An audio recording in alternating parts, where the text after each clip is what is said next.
देखिए अगला प्रश्न है, प्रसिद्ध चित्रकार दीमा, मीरबख्श, कांसी और रामलखन ये राजस्थान की कौन सी चित्रकला शैली से संबंधित है? दीमा, मीरबख्श, कांसी, रामलखन कौन सी चित्रकला शैली से संबंधित है?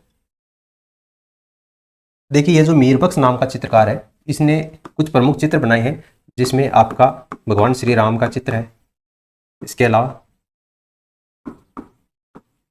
लक्ष्मण जी का चित्र है, ठीक है, सीता का चित्र है, हनुमान जी का चित्र है। तो इनका प्रमुख चित्र है वो किसने बनाया है? मीरबख्श नाम के जो चित्रकार है उनके द्वारा बनाया गया है। कौन सी चित्र शैली से संबंधित है? यह आपकी उनियारा शैली से संबंधित है, ठीक है, उनियारा चित्र शैली से संबंधित है। देखिए उनियारा जो चित्र शैली है यह आपकी जयपुर और जो बूंदी चित्रकला शैली है उसका मिश्रित रूप है उनियारा शैली। और इसका जो प्रारंभिक काल है वो सरदार सिंह का काल में ये उनियारा शैली का प्रारंभ हुआ था, और इसका जो स्वर्ण काल है वो है संग्राम सिंह का काल। ये पूछा जा सकता है, संग्राम सिंह का काल, यानी सरदार सिंह के काल में ये शुरू हुई थी और संग्राम सिंह के काल में इनका सर्वाधिक विकास हुआ था, जिसके कारण संग्राम सिंह के काल को उनियारा शैली का स्वर्ण काल कहा जाता है। तो उनियारा टोंक शैली के ये प्रमुख चित्रकार है दीमा, मीरबख्श, कांसी और रामलखन। अगला प्रश्न है, मालती माधव के चित्र है कौन सी चित्र शैली से है? मालती माधव के चित्र मेवाड़, बूंदी, किशनगढ़ या बीकानेर? मालती माधव। देखिए मालती माधव के कौन सी चित्र शैली से ये आपको बताना है। इसके अलावा मैं आपको बता दूं सुपार्श्वनाथ चरितम, इसके अलावा गीत गोविंद, ये दोनों चित्र भी इसी चित्रकला शैली से संबंधित है। और इस चित्रकला शैली को चोर पंचाशिका शैली भी कहा जाता है। चोर पंचाशिका शैली ये भी इसी चित्रकला शैली को कहा जाता है, जिस चित्रकला शैली से मालती माधव के चित्र है। और इस चित्रकला शैली के बारे में कहा जाता है कि प्रकृति का संतुलित चित्र इसी चित्रकला शैली का है। प्रकृति का संतुलित चित्र एग्जाम में पूछा जाता है, प्रकृति का संतुलित चित्रण कौन सी चित्रकला शैली में हुआ है? तो यह आपका मेवाड़ चित्रकला शैली में हुआ है। तो मालती माधव के चित्र है। इसके अलावा चोर पंचाशिका शैली है, वो भी मेवाड़ चित्र शैली को कहा जाता है। प्रकृति का संतुलित चित्रण इसी मेवाड़ चित्र शैली में है। इसके अलावा सुपार्श्वनाथ चरित्रम और गीत गोविंद नाम के जो चित्र हैं वो भी इसी में है। रसिक प्रिया का चित्र है वो भी मेवाड़ में है। रागमाला का चित्रण भी इसी में है। और आपके जो विष्णु शर्मा की जो पंचतंत्र कहानियों का संग्रह है उसका चित्रण नरुद्दीन नाम की चित्रकार ने किया है। पंचतंत्र नाम की जो कहानियों का संग्रह है नरुद्दीन नाम के जो चित्रकार है उनके द्वारा इसमें चित्रण किया गया है। तो मालती माधव का संबंध है ये मेवाड़ चित्र शैली से है। अगला प्रश्न देखिए, अमर सिंह प्रथम के शासनकाल के अंतर्गत चावंड के अंतर्गत रागमाला का चित्रण किसके द्वारा किया गया? अमर सिंह प्रथम के काल की बात हो रही है और कौन सी चित्रकला शैली की है? चावंड की है। देखिए चावंड चित्रकला शैली किसके काल में प्रारंभ हुई थी? तो महाराणा प्रताप के काल में ये शुरू हुई थी। और अमर सिंह प्रथम का काल चावंड चित्र शैली का स्वर्ण काल कहलाता है, यानी कि महाराणा प्रताप के काल में शुरू हुई थी और अमर सिंह प्रथम का काल के अंतर्गत इसका सर्वाधिक विकास हुआ था, इसलिए स्वर्ण काल कहा जाता है। देखिए आपको दो डेट ध्यान में रखनी है। कौन सी चित्रकला शैली से? चावंड चित्रकला शैली से। एक तो 1592 है और एक आपका 1605 है। 1592 और एक 1605। अब 1592 में शासक कौन था? महाराणा प्रताप। अब 1597 में इनकी मृत्यु हो गई थी। तो 1605 में शासक कौन थे आपके?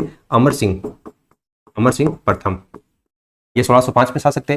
और दोनों समय ही आपका निसारदीन नाम का जो चित्रकार है इसका नाम आपको ध्यान में रखना है, निसारदीन। और अमर सिंह प्रथम के काल में भी निसारदीन।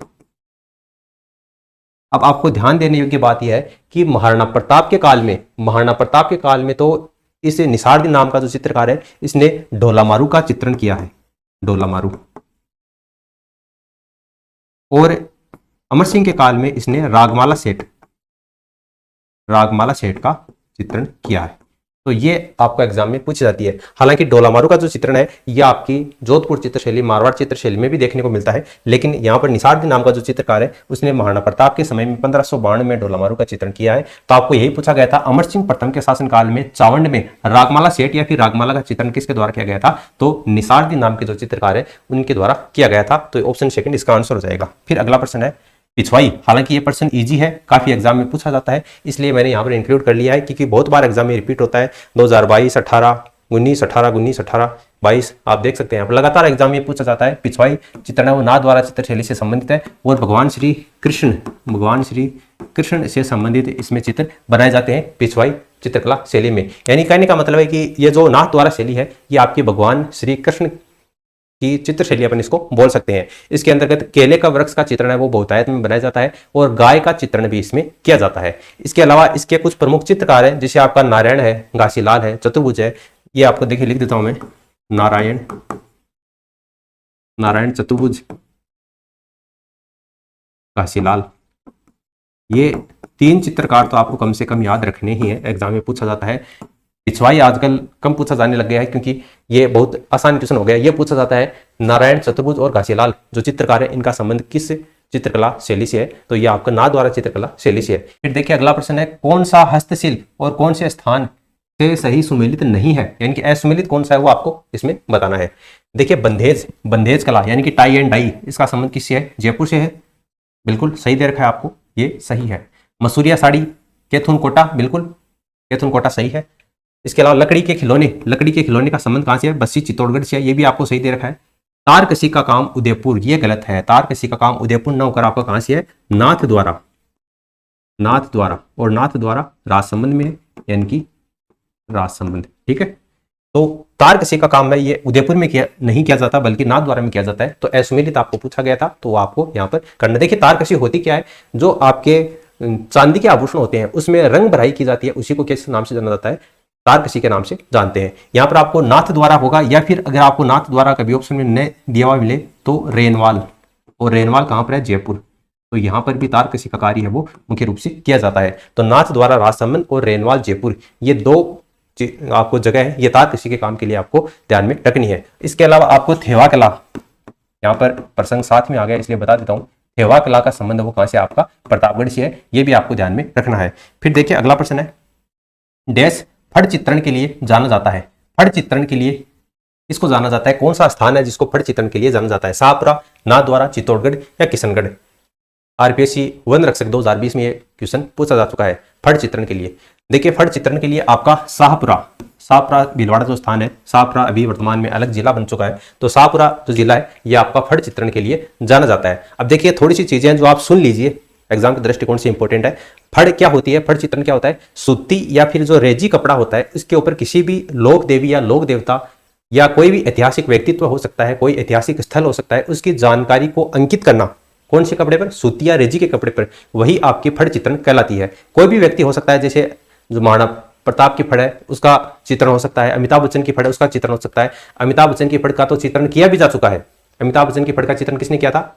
आपको बताओ तो अमिताभ बच्चन की फड़ है उसका वाचन न्यूयॉर्क अमेरिका में, अमिताभ बच्चन की फड़ का वाचन किया गया था न्यूयॉर्क अमेरिका में रामलाल और पताशी देवी के द्वारा। और कोरोना की फड़ है कल्याणमल जोशी के द्वारा उसका वाचन किया जा चुका है। तो ये बातें भी आपको इसमें ध्यान में रखनी है। और फड़ चित्रण के अंतर्गत जो पत्थर काम में लिया जाता है वो अकीक पत्थर होता है। अकीक पत्थर, ये कच्छ भुज गुजरात में ये मुख्य रूप से पत्थर पाया जाता है। और इसके प्रमुख फड़ चित्रण के चित्रों की बात करें तो श्रीलाल जोशी ये फड़ चित्रण के प्रमुख चित्रे हैं। इसके अलावा और भी कई हैं, लेकिन श्रीलाल जोशी इंपॉर्टेंट है क्योंकि श्रीलाल जोशी को 2006 में पद्मश्री पुरस्कार से सम्मानित किया जा चुका है और 2007 में इनको शिल्प गुरु अवार्ड से भी सम्मानित किया जा चुका है। इसके अलावा प्रदीप मुखर्जी का संबंध भी फड़ चित्रण से है। और प्रदीप मुखर्जी है ये कहाँ के रहने वाले हैं? जयपुर से। ये भी प्रमुख चित्रे हैं फड़ चित्रण के। प्रदीप मुखर्जी की बात करें तो इन्होंने रामचरितमानस के ऊपर फड़ लिखी है और 108 लघु चित्रों के फड़ इन्होंने लिखी है। 108 लघु चित्रों की फड़ रामचरितमानस के ऊपर रचना की गई है। किसके द्वारा? प्रदीप मुखर्जी के द्वारा। और ये तो हो गए प्रमुख चितेरे की बात करें यानी कि महिला की बात करें तो पार्वती जोशी और गोतल देवी ये प्रमुख चितेरी है, ठीक है। इसके अलावा एक क्वेश्चन आपको एग्जाम में पूछा जाता है फड़ ठंडी करना क्या होता है? यानी जब कोई भी फड़, यानी होता क्या है इसमें? सूती या रेजी का कपड़ा होता है, कपड़े के ऊपर उकेरा जाता है तो वो फड़ है वो फट भी जाती है। तो कोई भी फड़ जब जीर्ण शीर्ण अवस्था में हो जाती है या फिर फट जाती है तो उसको पुष्कर सरोवर में विसर्जित कर दिया जाता है, उसी को फड़ ठंडी करना कहा जाता है। और राजस्थान की सबसे लोकप्रिय जो फड़ है वो किसकी? आपकी पाबूजी की फड़ है। सबसे लोकप्रिय फड़ किसकी? आपकी पाबूजी की फड़ है, ठीक है। ये तो हो गई सबसे लोकप्रिय। और अगर आपको ये पूछा जाए कि सबसे छोटी फड़, सबसे छोटी या फिर सबसे लंबी दोनों ही कंडीशन में अगर आपको पूछ जाए तो वो हो जाएगी आपकी देवनारायण जी की फड़। देवनारायण जी की फड़ सबसे छोटी पूछा जाए तो भी यही होगा, और सबसे लंबी पूछा जाए तो भी यही होगा, देवनारायण जी के फड़। और देवनारायण जी के फड़ का वाचन करते समय कौन से वाद्य यंत्र का प्रयोग किया जाता है? तो जंतर नाम का जो वाद्य यंत्र है उसके द्वारा अविवाहित जो भोपे भोपण होती है उनके द्वारा इस फड़ का मतलब वाचन किया जाता है, देवनारायण जी के फड़ का वाचन करते समय। और यह पूछा जाता है कौन सी फड़ है जिसका वाचन नहीं किया जाता, जिसका वाचन नहीं किया जाता, तो वो कौन सी होती है आपकी? भैंसासुर की फड़ है। भैंसासुर की फड़ का वाचन नहीं किया जाता, तो फिर क्या किया जाता है? इसके केवल दर्शन किए जाते हैं। ठीक है, बावरी जाति की जो लोग होते हैं वो भैंसासुर की फड़ के केवल दर्शन करते हैं। जब वो चोरी चकारी का काम करने के लिए जाते हैं तो उस समय ये भैंसासुर की फड़ का दर्शन करते हैं, इसका वाचन नहीं किया जाता है। और कौन सी फड़ है जो कि बिना किसी वाद्य यंत्र के पढ़ी जाती है? तो रामदला और कृष्णदला की जो फड़ है हाड़ौती क्षेत्र की ये प्रचलित है, बिना किसी वाद्य यंत्र की ये पढ़ी जाती है। तो ये फड़ चित्रण के बारे में अलग से जो फैक्ट बनते हैं वो आपको ध्यान में रखने हैं।